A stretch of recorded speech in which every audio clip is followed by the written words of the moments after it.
तो आज का टॉपिक है हमारे पास इसोफेगस। इसोफेगस में अगर हम देखें तो सबसे पहले हम जीआईटी के पार्ट्स देखे हैं कि कौन सा पार्ट किस एपिथेलियम का बना हुआ है।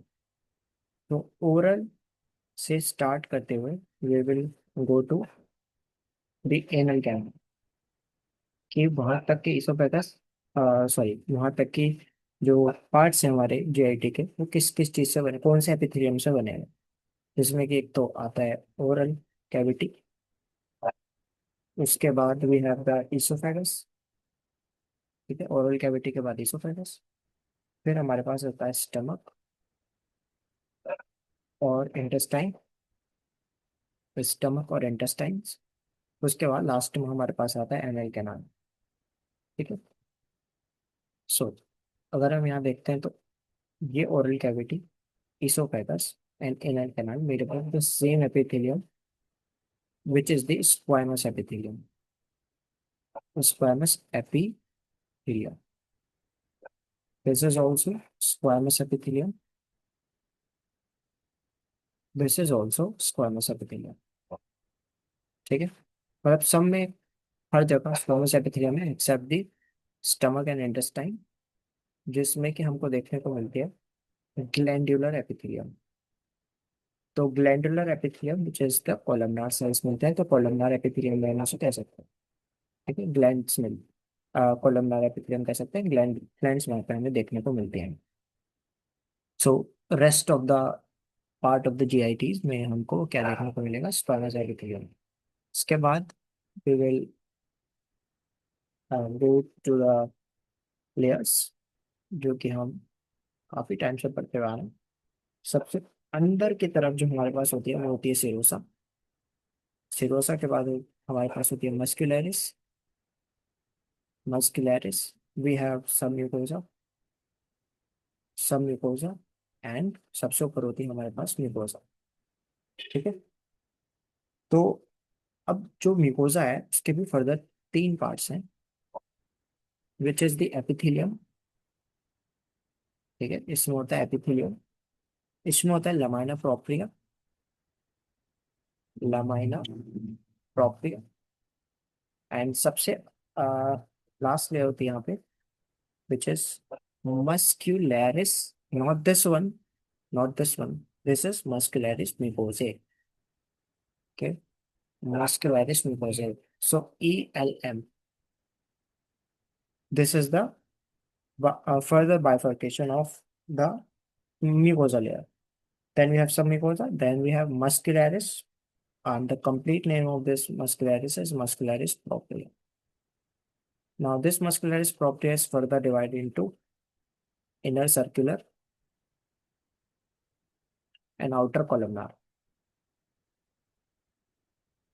Outer columnar.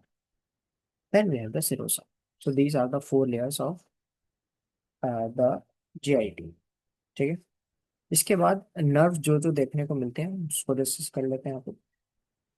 तो नर्व प्लेक्सस की अगर हम बात करें तो सब म्यूकोजल प्लेक्सस, सब म्यूकोजा के अंदर यहाँ पे जो नर्व प्लेक्सस मिलता है दैट इज मीजनर, MEISSNER,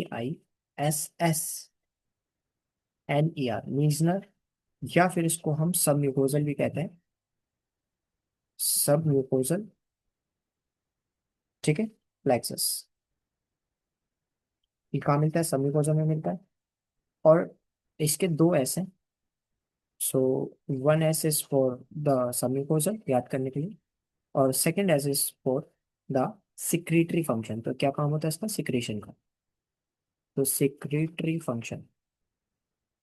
इसके बाद अगर हम आगे की बात करें तो वी हैव द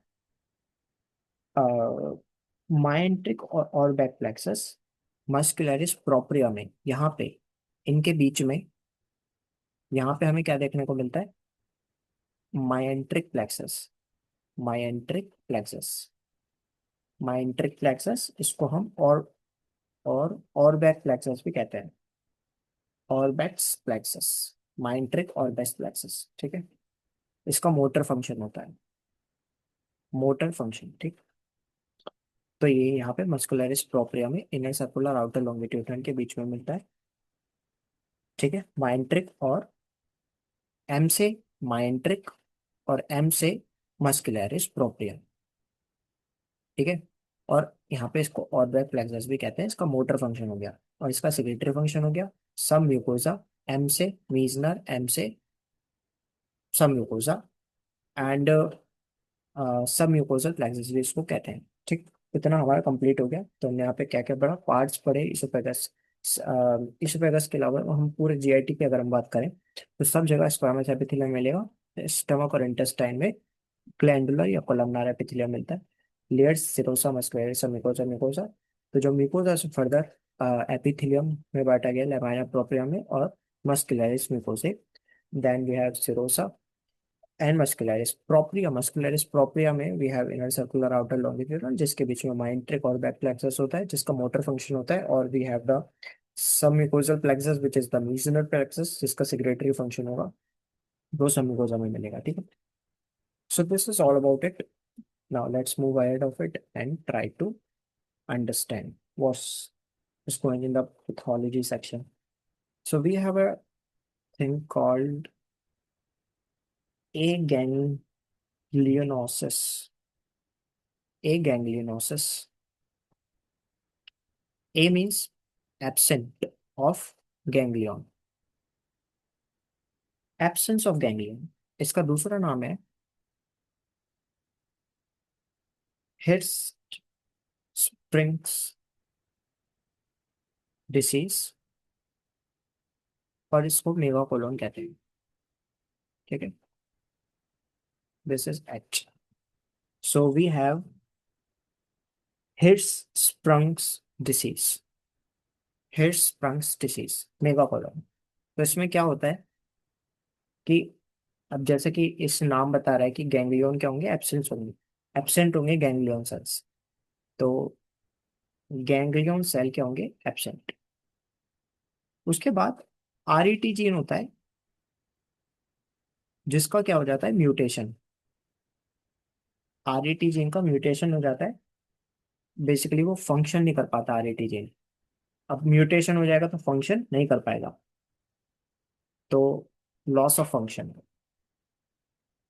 ठीक है। अब फंक्शन लॉस हो गया तो इसकी वजह से क्या होगा, जो न्यूरल सेल्स होते हैं या फिर न्यूरल क्रेस्ट सेल होते हैं वो माइग्रेट नहीं कर पाते। तो जो न्यूरल क्रेस्ट सेल होते हैं उनका माइग्रेशन नहीं हो पाता। अब क्या होगा, जो ए गैंग्लियोनिक सेगमेंट है इंटेस्टाइन में वो उसका कंस्ट्रक्शन हो जाएगा। ठीक है।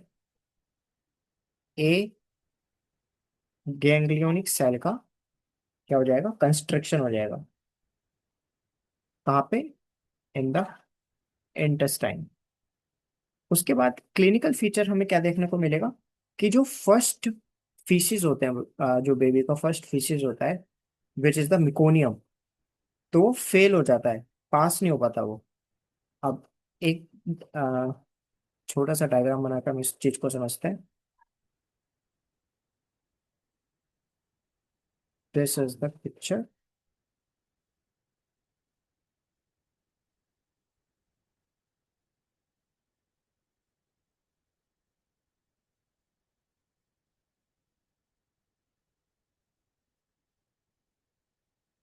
तो यहाँ पे हमें दिख रहा है कंस्ट्रिक्टेड हो गई नीचे से। ठीक है।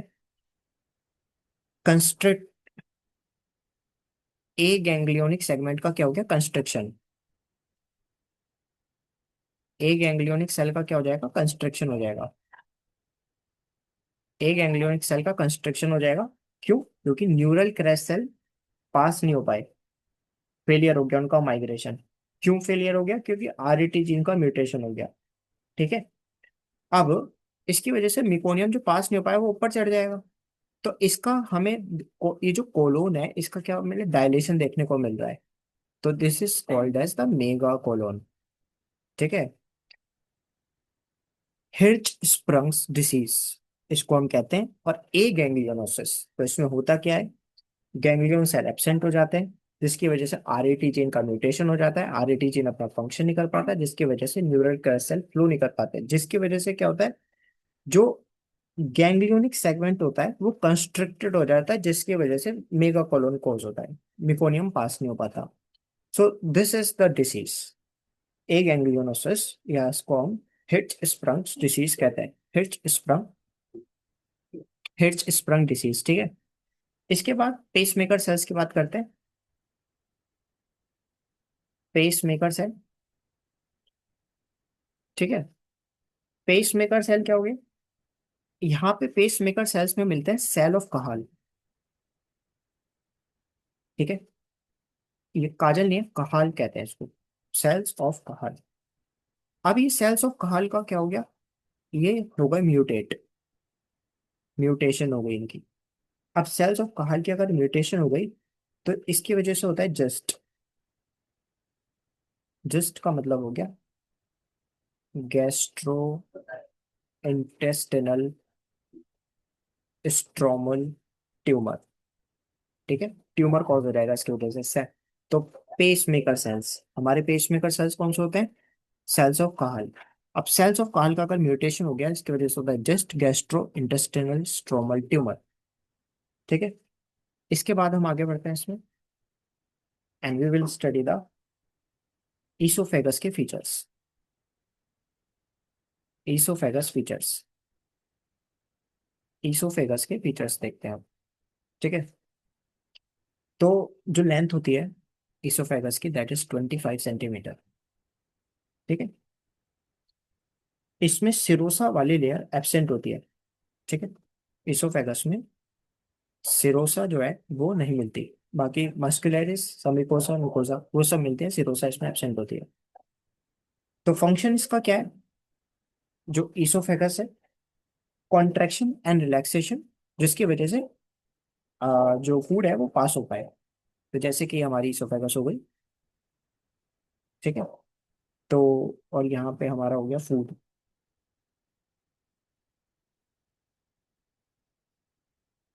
ठीक है, दिस इज फूड। तो ये फूड क्या है? अब इसमें क्या हो रहा है? कॉन्ट्रैक्शन रिलैक्सेशन हो रहा है, ठीक है। कॉन्ट्रैक्शन रिलैक्सेशन, कॉन्ट्रैक्शन रिलैक्सेशन, जिसकी वजह से फूड हमारे स्टमक में आ जाएगा। जो कॉन्ट्रैक्शन का काम होता है, दिस कॉन्ट्रैक्शन, ये जो कॉन्ट्रैक्शन कॉज हो रहा है, this is because of the acetylcholine. एंड ये जो रिलैक्सेशन हो रहा है इसका, इसोफेगस का, this is because of the NO, nitrous nitric oxide.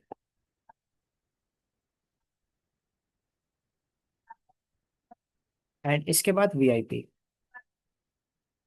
This is vasoactive, vasoactive intestinal peptide, ठीक है।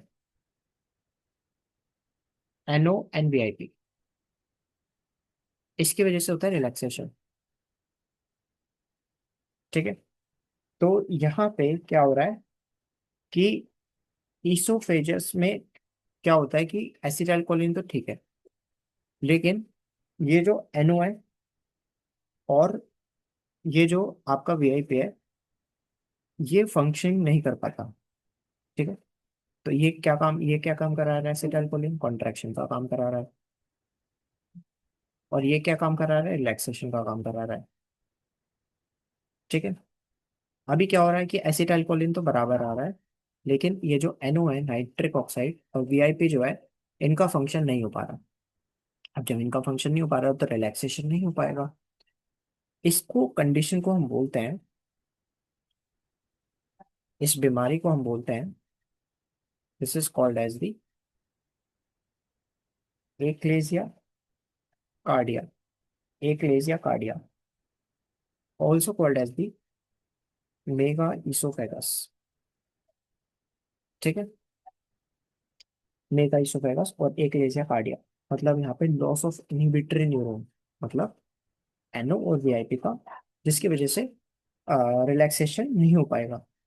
एसिटाइल कोलिन तो कॉन्ट्रैक्शन करा रहा है, और इसकी जो मोस्ट कॉमन साइट होती है जहाँ पे मैक्सिमम कॉन्ट्रैक्शन देखा जाता है हमें, जहाँ पे मैक्सिमम कॉन्ट्रैक्शन देखा जा रहा है because of acetyl choline, is lower oesophagus, lower oesophageal sphincter, ठीक है, विच इज LES। वहां पे इसका मैक्सिमम एक्शन देखने को मिलता है। अब ज्यादातर तो इसके कॉज इडियोपैथिक होते हैं, मतलब रीजन अननोन होता है। इसके अगर हम कॉजेज, एक लीजिए कार्डियक के कॉजेज की बात करें, तो उसका प्राइमरी तो यही आता है कि हमें पता नहीं, इडियोपैथिक। ठीक है, लेकिन जो सेकेंडरी कॉज की अगर हम बात करेंगे इसमें, तो सेकेंडरी में आ गए एक तो इन्फेक्शन, और दूसरा डायबिटीज मेलाइटस। दूसरा है डायबिटीज मेलाइटस। और इन्फेक्शन किसका? ट्राइपेनोसोमा क्रूजी का, जिसकी हमने अभी थोड़े दिन पहले बात करी थी। ट्राइपेनोसोमा क्रूजी, वही क्रूज पे एक रिच अमेरिकन कपल गया है ना, और वो हनीमून मनाने गया है। कहाँ गया था? रोम में मनाने गया था, है ना। और इसको छगास डिजीज क्या कहते हैं, झकास उनका एकदम मामला है। तो छगास डिसीज कॉज करता है ये, and this causes the mega oesophagus and the herpes। ठीक है, so this is the secondary cause. Primary तो इडियोपैथिक होता है, मतलब हमें नहीं पता होता। सेकेंडरी कॉज अगर इसको देखने को मिलता है, तो वो डायबिटीज होगा या फिर ट्रैपेनोसोमा क्रूजी का इन्फेक्शन होगा। So that causes the achalasia cardia. ठीक है, तो एक आपका ट्राइपेनोसोमा की वजह से क्या कॉज हो रहा है? एकिलेजिया कार्डिया, जहाँ पे आपके जो न्यूरॉन्स हैं, उनका इनहिबिटरी कंट्रोल जा चुका है। ठीक है, मतलब वो रिलैक्स नहीं हो पा रहा है वहां पे, सिर्फ कॉन्ट्रैक्शन हो रहा है।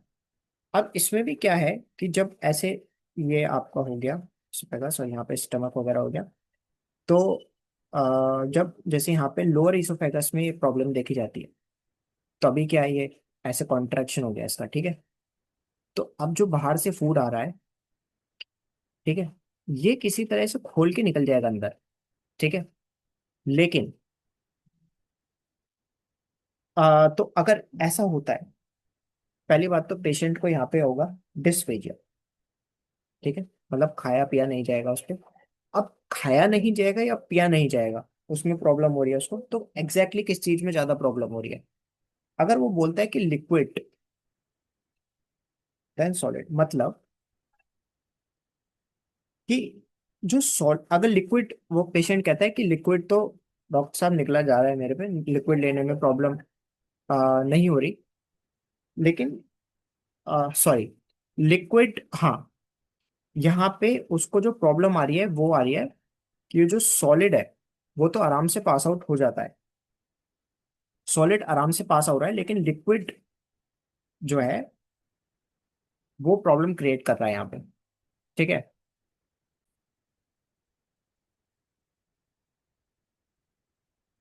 तो अगर सॉलिड आराम से पास हो रहा है, क्यों आराम से पास मतलब आराम से क्या, वो रास्ता बना लेता है अपना, उसको फैला देगा इसोफेगस को, और खुद निकल जाएगा नीचे। तो वहां पे तो यह है कि ठीक है, लेकिन अगर वो हो रहा है कि मतलब लिक्विड लेने में प्रॉब्लम हो रही है, वो कहता है कि लिक्विड निकलना मुश्किल हो रहा है मेरे लिए, तो वहां फिर डायग्नोसिस बनता है कि इसको ईसोफेगस का कैंसर हो सकता है। ठीक है, अगर सॉलिड खाने में और वो हो रहा है, उसे लिक्विड में प्रॉब्लम आ रही है, क्योंकि पानी नहीं इतने जल्दी निकल पाता। पानी में वो उसको पुश करके नहीं निकल पाता नीचे, लेकिन सॉलिड फूड क्या है, वो हो जाएगा पास। तो उसमें तो ठीक है, सिर्फ अ, उसको हम नॉर्मली ठीक कर सकते हैं, लेकिन जो अगर कैंसर बन गया तो फिर वो दिक्कत की बात आ जाती है। ठीक है, तो इसमें अगर हम देखा जाता है, तो इसका डायग्नोसिस की अगर हम बात करें, तो डायग्नोसिस में पहला है बेरियम मील। तो पेशेंट को बेरियम पिलाया जाता है काफी। तो इसमें जो इसोफेगस, उसका बाद हम उसकी वो देखते हैं, तो वहां पे आती है bird beak appearance. Bird beak appearance oesophagus की, बर्ड बीक अपीयरेंस। ठीक है, और इसोफेगस का हम यहाँ पे क्या करते हैं, इसोफेगस मैनोमेट्री। तो इसकी हमारी इन्वेस्टिगेशन ऑफ चॉइस क्या रहती है? हमें ज्यादा प्रेशर देखने को मिलता है इन लोअर इसोफेजियस स्फिंक्टर। ठीक है, सो ये हमारा हो जाता है। अभी तक हमने क्या क्या पढ़ा? सारे जीआईटी में कौन कौन सी एपिथेलियम मिलेगी? मोस्टली स्क्वामस एपिथेलियम मिलती है, लेकिन स्टमक और इंटेस्टाइन में ग्लैंडुलर कोलमनार एपिथेलियम मिलती है हमको। और अगर हम बात करें सिरोसा मस्कुलरिस सबम्यूकोसा में कोली, सिरोसा वाली लेयर इसोफेगस में एब्सेंट होती है। 25 सेंटीमीटर की इसोफेगस होती है। उसके बाद अगर हम म्यूकोसा की बात करें नॉर्मली हमारी जीआईटी में, तो उसमें एपिथेलियम लैमेलिया प्रोप्रिया और मस्कुलरिस म्यूकोसा होती है। और मस्कुलरिस प्रोप्रिया में इनर सर्कुलर और आउटर लॉन्गिट्यूडनल होती है।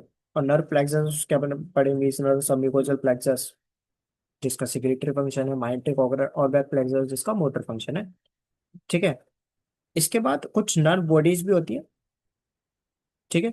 जहाँ पे हमें मतलब जो न्यूक्लियस है, न्यूक्लियस के अंदर न्यूक्लियोलाई वहाँ वो प्रोमिनेंट मिलेगा काफी। ठीक है। गैंग्लियन सेल देखने को मिलते हैं हमें बेसिकली नर्व प्लेक्सस के ग्रुप में। नर्व बॉडीज में क्या मिलता है? नर्व गैंग्लियन सेल, जिनका प्रोमिनेंट न्यूक्लियाई देखने को मिलेगा। उसके बाद ए गैंग्लियोनिसस या फिर हिर्च स्प्रंग डिसीज या फिर मेगा कोलोन, जिसमें कि मिकोनियम पास नहीं हो पा रहा और वो कोलोन में आ रहा है, जिसकी वजह से मेगा कोलोन देखने को मिल रहा है। ऐसा इसकी वजह से होता है क्योंकि गैंग्लियन सेल एब्सेंट है, जिसकी वजह से आरईटी सेल का म्यूटेशन हो जाएगा, बेसिकली उसका फंक्शन लॉस हो जाएगा, जिसकी वजह से न्यूरल सेल माइग्रेट नहीं कर पाएंगे।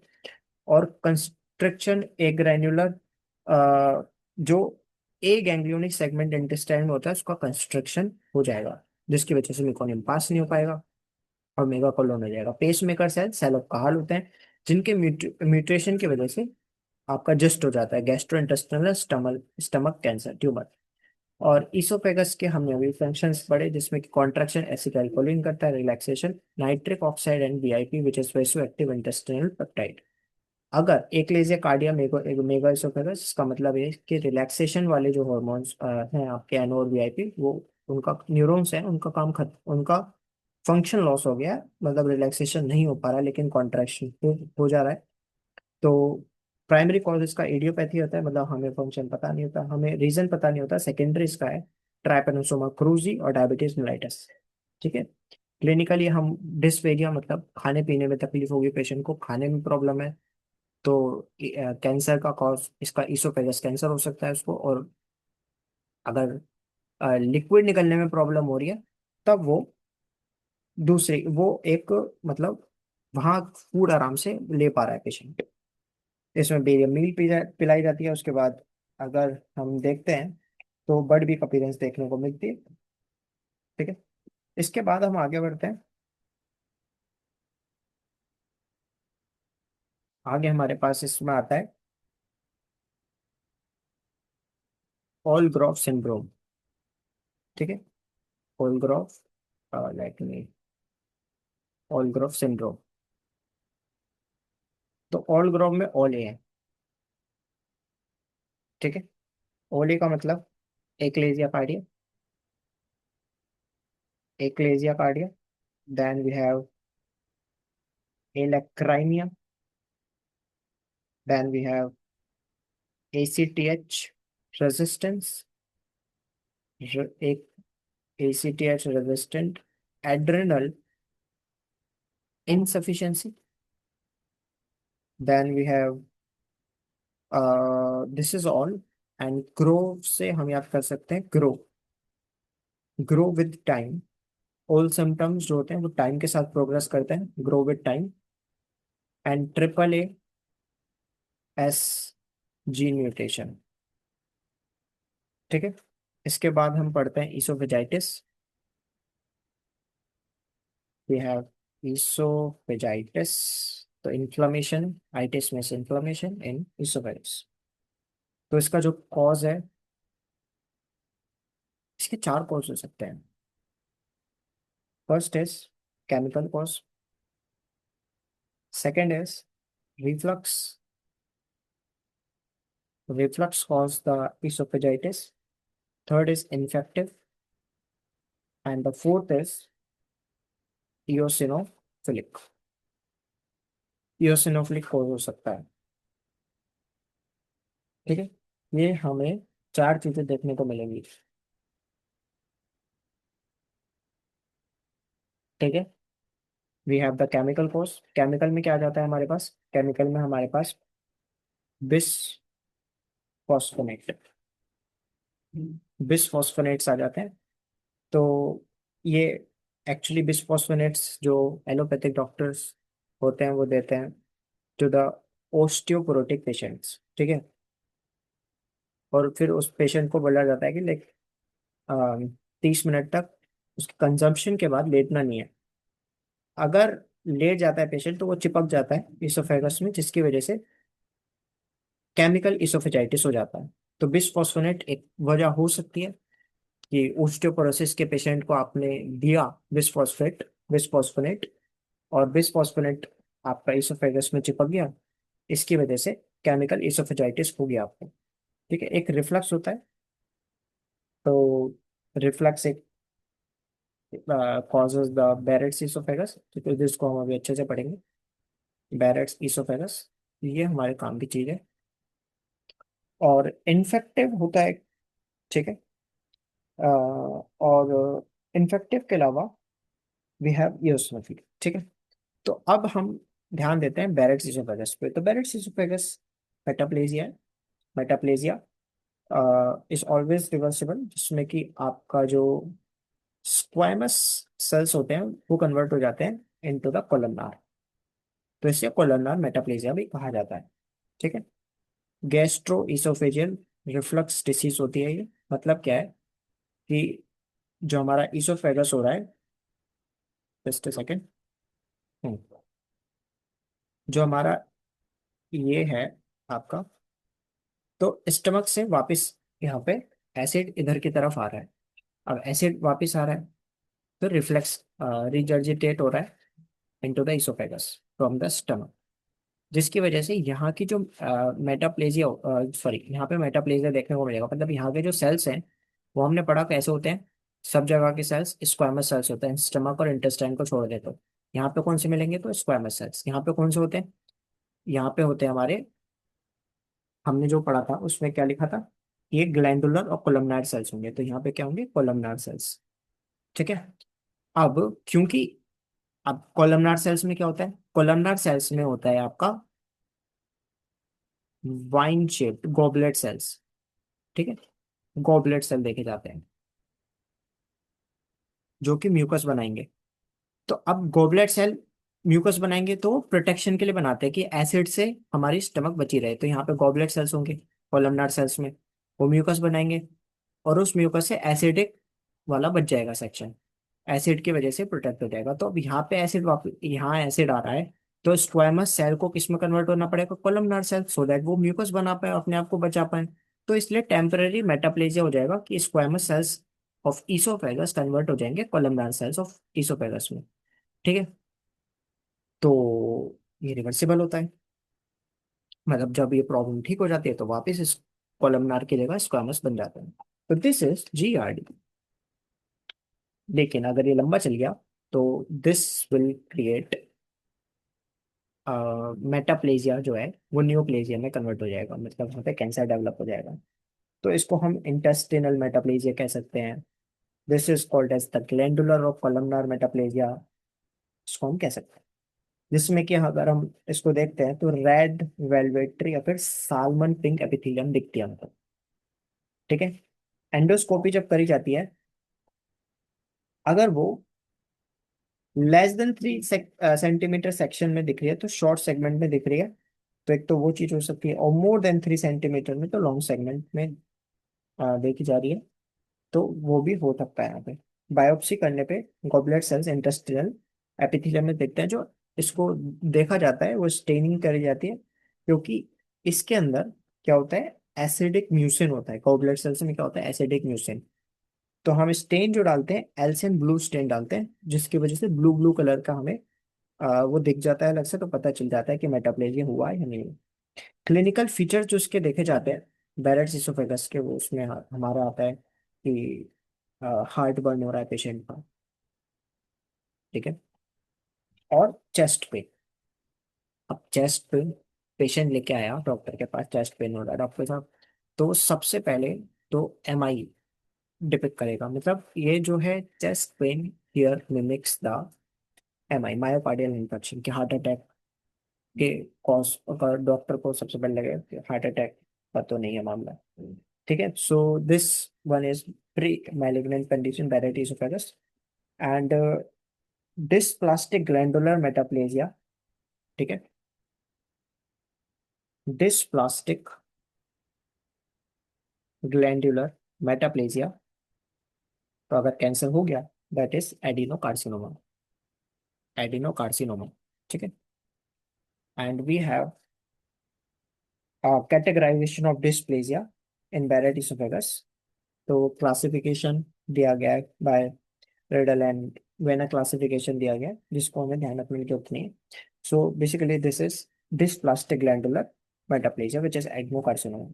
इसके बाद हमने अगली चीज जो देखनी है, Barrett oesophagus complete. First is chemical bisphosphonate, जो कि ओस्टियोपोरोटिक पेशेंट्स को दिए जाते हैं। अगर वो लेट जाते हैं तो दैट कॉज 30 मिनट्स, मतलब कंजप्शन के बाद लेट ना लेंगे। अदरवाइज इसोफेगस में चिपक के कॉज क्या करेगा, इसोफेजाइटिस, केमिकल इसोफेजाइटिस। रिफ्लक्स हमने देख लिया, अब अगला इन्फेक्टिव, ठीक है। तो अगर हम इन्फेक्टिव की बात करें, तो इन्फेक्टिव में आगे हमारे पास कॉज क्या है इन्फेक्टिव के, और मतलब जनरली ये जो इन्फेक्टिव वाला देखा जा रहा है, इम्यूनो कॉम्प्रोमाइज्ड पर्सन में देखा जाता है। इम्यूनो कॉम्प्रोमाइज्ड पर्सन, जैसे HIV पेशेंट्स हो गए, ऐसे लोग, ठीक है। तो इसके जो कॉज हैं वो कैंडिडा हो सकता है, सेकेंड है CMV, cytomegalovirus, and third is herpes, ठीक है। तो लेट्स सी दिस नाउ। तो अगर हम कैंडिडा इसोफेजाइटिस की बात करते हैं, we have CMV oesophagitis and herpes oesophagitis. इन तीनों की वजह से, किसी इन्फेक्शन की वजह से इसोफेगस में इन्फ्लेमेशन आ रही है। तो कैंडिडा इसोफेजाइटिस एंडोस्कोपी पे कर्डी वाइट अपीयरेंस दिखती है। अगर कर्डी वाइट इसोफेगस हमें दिख रहा है, कर्डी वाइट सूडो मेम्ब्रेन दिखती है, ठीक है। तो यहाँ पे हम कह सकते हैं कि वो कैंडिडा की वजह से हुआ है, ठीक है। और अगर हमें CMV का देखना है, तो आउल आई अपीयरेंस होती है, आउल आई अपीयरेंस इन इसोफेगस, ठीक है। इसमें हमको ये जो आउल आई है, ठीक है, इसमें हमें intranuclear plus intracytoplasmic inclusions देखने को मिलेंगे। और जो हर्पीस वाला है, वहां पे हमें मिलेगा पर्न्स्ड आउट अल्सर्स, ठीक है। वहां पे 3M याद रखना है हमको। एक M हो गया, मल्टी न्यूक्लिएट होगा एक तो वो, ठीक है। उसके बाद माउल्डिंग होगी, और एक हमें मार्जिनेशन दिखेगा, ठीक है। मतलब क्या है कि ये जैसे आपके हो गए, तो इस तरीके से दिखेगा वो, इस तरीके से, जैसे जो क्ले की मिट्टी होती है उससे हम स्ट्रक्चर दे सकते हैं, उस तरीके से। तो जो ये है वो तो आपके डार्किश दिखेंगे, जो सेंटर वाले हैं वो लाइटेस्ट दिखेंगे, तो ये हमें दिखता है, ठीक है। लेकिन ये जो आपका हर्पीस वाला है, जो हर्पीस वाला है, ये इम्यूनो कॉम्पिटेंट पेशेंट्स में होता है। This one is immuno competent patients में देखा जाता है, और बाकी सारे आपके इम्यूनो कॉम्प्रोमाइज्ड पर्सन में देखे जाता है, ठीक है। कर्ड वाला, सी से कर्ड, सी से कैंडिडा। तो curdy is candida, CMV is owl eye appearance, ठीक है। और हमने CM, एक सेकेंड दोबारा से बनाकर इसको, CMV से, ठीक है, CMNB, ठीक है। सो दिस इज CMV, ऐसे बना लो। तो this is basically owl eye appearance, intranuclear intercytoplasmic intelligence. और जो हर्पीस वाला है, उसमें MMM, माउल्डिंग लिखेगी जरूर, आकृति बनती हुई कुछ, मार्जिनेशन दिखेंगे। तो पेरिफेरी है वो गाढ़ा होगा, और सेंटर में लाइटिश होगा, और हमें मल्टी न्यूक्लियर दिखेगा। तो वो हर्पीस क्या इम्यूनो कॉम्पिटेंट पड़ता है, ठीक है। उसके बाद we have the next very important stuff which is the eosinophilic, eosinophilic oesophagitis. तो इन्फेक्शन हो गया। अब एओसिनोफिलिक वाला। तो ये एलर्जी की वजह से होता है। कॉज इसका क्या है? एलर्जी। ठीक है, सबके कॉज पता होने की। बस इंटरल्यूकिन्स निकलेंगे यहाँ पे, इंटरल्यूकिन 5 निकलता है। इसका जो डायग्नोसिस बनता है, माइक्रोस्कोपिकली अगर हम देखें, माइक्रोस्कोपिकली 15 इयोसिनोफिल्स या उससे ज्यादा पर एचपीएफ, हाई पावर फील्ड, हमें देखने को मिलता है माइक्रोस्कोप में। और अपीरेंस इसकी कैसी रहती है? कैट अपीरेंस, मतलब कैट के ऊपर जैसे बाल होते हैं ईसोफेगस में, वैसे दिखेगा। तो फेलाइन ईसोफेगस देखेगा। ठीक है, कैट अपीरेंस ईसोफेगस। सो यहाँ पे हमें ये दिखता है एलर्जी, इसका कॉज। ठीक है, इयोसिनोफिलिक वाले ये हो जाएगा। तो अभी हमने क्या क्या पढ़ा? हमने ईसोफेजाइटिस पढ़ा। अब जो ईसोफेजाइटिस है, इन्फ्लेमेशन इन ईसोफेगस, वो किसी भी वजह से होता है। केमिकल ओस्टियोपोरोटिक पर्सन में बिस्फोस्फोनेट भी है, जिसकी वजह से केमिकल ईसोफेजाइटिस हो रहा है। रिफ्लक्स, तो इसको मेटाप्लेजिया देख लिया वहां पे हमने। ठीक है, अगर वो कार्सिनोमा बनता है तो एडिनो कार्सिनोमा देख लिया हमने। डिस्प्लास्टिक ग्लैंडुलर कार्सिनोमा, ठीक है, metaplasia. Then we have the infective one. Infective तीन तीन चीजों से इन्फेक्शन हो सकता है। Candida, we have the CMV cytomegalovirus, we have the last one that is herpes। वैसे तो इम्यूनो कॉम्प्रोमाइज्ड पर्सन होता है जो हमें हर्पीस है, दैट वो इम्यूनो कॉम्पिटेंट पर्सन में देखा जा सकता है। ठीक है, और जो कैंडिडा वाला है उसमें हमने देखा कर्डी वाइट अपीयरेंस आ रही है, CMV में आपका आउल आई अपीयरेंस आ रही है, और हर्पीस वाले में आपका मल्टी न्यूक्लिएट माउल्डिंग एंड मार्जिनेशन देखने को मिल रहा है। फिर लास्ट है हमारे पास eosinophil, eosinophil esophagitis, that is because of the allergy. और एलर्जी में माइक्रोस्कोपिकली देखेंगे 15 से ज्यादा, 15 या 15 से ज्यादा eosinophil पर हाई पावर फील्ड हमें देखने को मिलेगा। अपीयरेंस इसकी फेलाइन एसोफेगस होगी। और बिल्ली, अपीयरेंस होगा बिल्ली के जो धारियां होती हैं वैसे अपीयरेंस होगी एसोफेगस में। अब अगला टॉपिक है इसमें alcohol induced, alcohol induced laceration, alcohol induced laceration. तो इसमें हिस्ट्री है पेशेंट की अल्कोहल की, काफी अल्कोहल पीता था। ठीक है, तो अल्कोहल इंड्यूस्ड लेसरेशन। तो इसमें क्या है? We have one is Mallory Weiss syndrome and one is Boerhaave syndrome, Boerhaave syndrome. So in the Mallory Weiss, तो यहाँ बना लेते हैं एक बार। ठीक है, ठीक है। सो यहाँ पे मैलरी वीज वाले में अगर हम बात करें, तो यहाँ पे इधर होती है प्रॉब्लम। ठीक है, और यहाँ पे इधर होती है प्रॉब्लम। ठीक है, लेसिरेशन हो गया है, फट गई वहां से। ठीक है, तो यहाँ पे हमें देखने को मिलता है इधर कौन सा tear? Mucosal tear, mucosal tear. इसको हम सुपरफिशियल टीयर भी कह सकते हैं, सुपरफिशियल टीयर।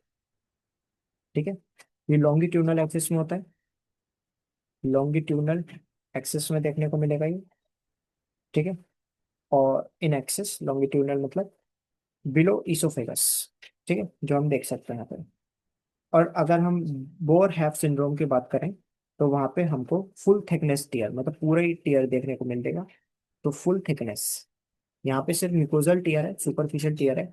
यहाँ फुल थिकनेस टीयर देखने को मिलेगा। और ये 2.5 centimetre above, 2.5 centimetre above gastro oesophageal junction देखने को मिलेगा हमें। ठीक है, तो ये हमें यहाँ पे ध्यान रखना है। तो सिंपल है, जो मैलरी वीस है तो उसमें म्यूकोजल टीयर है, सुपरफिशियल टीयर है, लॉन्गिट्यूडनल मैक्सिस। और जो ब्योर हैव सिंड्रोम है उसमें हमें full thickness tear 2.5 centimetre above gastroesophageal junction देखने को मिल रहा है। ठीक है, इसके बाद आगे बढ़ते हैं। इसकी हिस्ट्री क्या रही है पेशेंट की? अल्कोहल वाली। तो इसोफेगस में लेसरेशन है। ठीक है, उसके बाद we have the next thing called as the Mackler's triad. ठीक है, मैकलर्स ट्रायड, मैकलर्स ट्रायड में क्या है? हेमेटेसिस, हेमेटेमसिस, मतलब पेनफुल है ये, पेनफुल भी होगा मतलब। दूसरी इसमें चीज आ गई चेस्ट पेन। और तीसरी इसमें चीज आ गई सब क्यूटेनियस एम्फाइसीमा। ठीक है। सो ये तीन चीजें हमें एक साथ दिख रही हैं, मतलब पेनफुल है, और हेमेटेमसिस हो रहा है, मतलब ब्लड आ रहा है वॉमिट में, और चेस्ट पेन दिख रहा है, और सब क्यूटेनियस एम्फाइसीमा। ठीक है। और सब क्यूटेनियस एम्फाइसीमा है, और सुपरफिशियली इन बोरहैव सिंड्रोम। अगर पेनलेस हेमेस्टेसिस हो रहा है तो वहां पे इसोफेगस रप्चर हो चुका है। वो जनरली पोर्टल हाइपरटेंशन, जो कि सिरोसिस में देखने को मिलेगा। मतलब एक तो है कि इसोफेगस ही रप्चर हो गई, ठीक है। लेकिन एक होता है कि इसोफेगस तो ठीक है, लेकिन इसोफेगस के अंदर की ब्लड वेसल्स रप्चर हो गई, तो उसकी वजह से हमें देखने को मिल रहा है, तो वो पेनलेस होगा। ठीक है, वो वाली चीज पेनलेस होगी। पेनलेस हेमिस्टेसिस मतलब ब्लड तो आएगा लेकिन उसमें पेन नहीं होगा इंसान को। तो वो क्यों होता है? पोर्टल हाइपरटेंशन, जो कि कहाँ देखने को मिलता है? सिरोसिस वाले पेशेंट में देखने को मिलता है। इसके बाद we have the next thing. तो अगर फुल इसोफेगस रप्चर हुई है तो उसमें मैकुलर स्ट्रैट देखने को मिलता है। ठीक है, मैकुलर स्ट्रैट इसमें की पेनफुल हेमिस्टेस हेमिस हिमेटेमेम्सिस और चेस्ट पेन और सबक्यूटेनियस इन्फेक्शन। ठीक है। उसके बाद we have the oesophageal tumour. ठीक है, इसोफेजियल ट्यूमर। तो अगर बिनाइन है ट्यूमर, जो कि मोस्ट कॉमन दिखता है, ठीक है, तो that is the leiomyoma. Leiomyoma मतलब स्मूथ मसल का ट्यूमर होगा, स्मूथ मसल ट्यूमर। ठीक है, लेकिन अगर वो मैलिग्नेंट है तो ये मोस्ट कॉमन होता है स्क्वेमस सेल कार्सिनोमा, जिसमें कि अपर 1/3 of oesophagus, middle 1/3 of oesophagus and the lower 1/3 of oesophagus. अगर लोअर 1/3 है तो एडिनोकार्सिनोमा, वो हमने देखा ही था डायरेक्ट इसोफेगस में। मिडल और अपर में स्क्वामस सेल कार्सिनोमा देखने को मिलता है। ठीक है। तो अगर कार्सिनोमा दिख रहा है मिडल में या अपर में तो स्क्वामस सेल कार्सिनोमा है, लोअर 1/3 में दैट इज एडिनोकार्सिनोमा। ठीक है, स्क्वामस सेल कार्सिनोमा के रिस्क फैक्टर्स देख लेते हैं। ये जो मैलिग्नेंट वाली कंडीशन है इसके रिस्क फैक्टर्स देख लेते हैं। Risk factor: alcohol, smoking, hot beverages, coeliac diseases, drug, radiation, ठीक है, या फिर फर्मेंटेड मिल्क। बेसिकली केन्या में मर्सिक नाम का मिल्क पिया जाता था, जो कि अब नहीं पिया जाता। उसके उसमें एसिटाल्डिहाइड होता है, जो इसकी वजह से स्क्वामस सेल कार्सिनोमा होता था patient. And HPV and things like that. ठीक है। And one of the thing we are going to discuss is Plummer Vinson, या फिर पैटरसन ब्राउन कैली सिंड्रोम। ठीक है, या फिर साइड्रोपिनिक डिस्फेजिया। ठीक है। तो इसमें क्या देखने को मिलता है? प्लमर, प्लमर वाले में प्लमर विंसन, तो इसमें हमें जो देखने को मिलता है वो है आपका, जनरली ये होता है मिडल एज फीमेल्स में। मिडल एज फीमेल्स में इसमें हमें आयरन डेफिशिएंसी दिखती है, आयरन डेफिशिएंसी एनीमिया, ईसोफेगस या फिर ईसोफेजियल वेब्स दिखेंगे, और ग्लोसाइटिस एंड चिल्ड्रेटिस देखने को मिलेगा। इसके रिस्क फैक्टर्स: एडिनोकार्सिनोमा के जो रिस्क फैक्टर्स हो गए आपके, वो जाते हैं Barrett's oesophagus, PB16 and RB gene mutation. और एक बैक्टीरिया होता है जो कि स्टमक कैंसर कॉज कराता है, एच पाइलोरी। ठीक है, लेकिन एडेनोकार्सिनोमा ऑफ द इसोफेगस को ठीक करता है। कौन? H pylori.